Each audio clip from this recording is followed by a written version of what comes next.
एक दिन एक टीचर अचानक से सुबह सोकर उठता है और उसे मालूम पड़ता है कि अब वो 60% वोट के साथ एक देश का प्रेसिडेंट बन चुका है। हालांकि ये सब उसके रियल लाइफ का हिस्सा होता है जिसकी वो एक्टिंग कर रहा होता है, लेकिन कुछ ही वर्षों बाद वो रियल लाइफ में भी एक देश का राष्ट्रपति बन जाता है। ये कहानी है व्लादिमीर जेलेंस्की की, जो इस समय यूक्रेन के प्रेसिडेंट हैं और दुनिया के सबसे पावरफुल इंसानों में से एक रूस के प्रेसिडेंट पुतिन का मुकाबला कर रहे हैं।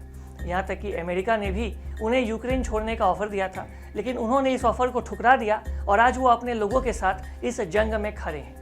Кто от этого пострадает больше всего? Люди. Кто этого не хочет больше всего? Люди. व्लादिमीर जेलेंस्की आज भले ही रूस के साथ एक सीरियस जंग के मैदान में खड़े हैं, लेकिन एक समय ऐसा था जब जेलेंस्की अपने कॉमेडी के वजह से पूरी दुनिया में काफ़ी ज़्यादा पॉपुलर थे। इसकी शुरुआत उनके पढ़ाई के दौरान हुई थी। वर्ष 1997 में उन्होंने कुछ एक्टर्स के साथ मिलकर क्वार्टल 95 नाम का एक कॉमेडी ग्रुप बनाया था। लोगों ने इनके काम को काफ़ी पसंद किया था।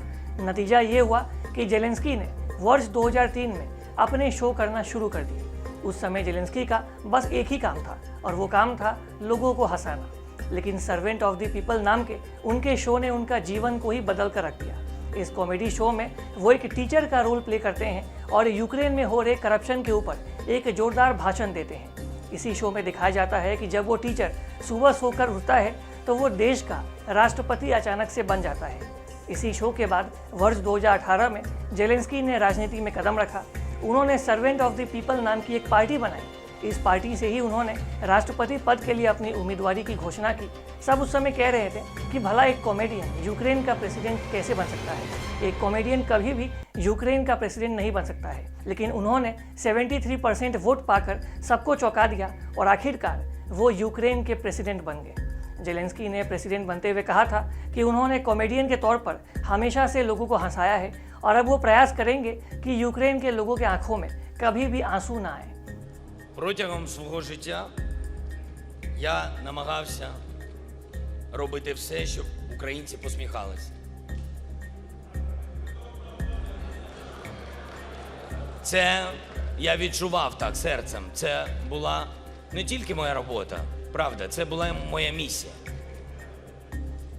Наступні 5 років я зроблю все, українці, щоб ви не плакали.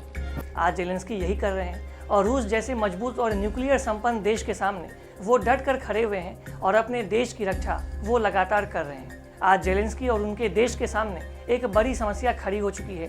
पूरा देश इस समय जंग के मैदान में तब्दील हो चुका है, लेकिन जेलेंस्की ने कह दिया है कि वो ना झुकेंगे और ना ही अपने देश को झुकने देंगे, बल्कि वो लड़ते रहेंगे और वो लड़ेंगे जब तक वो जिंदा है, जब तक उनकी आखिरी सांसें चलती रहेगी।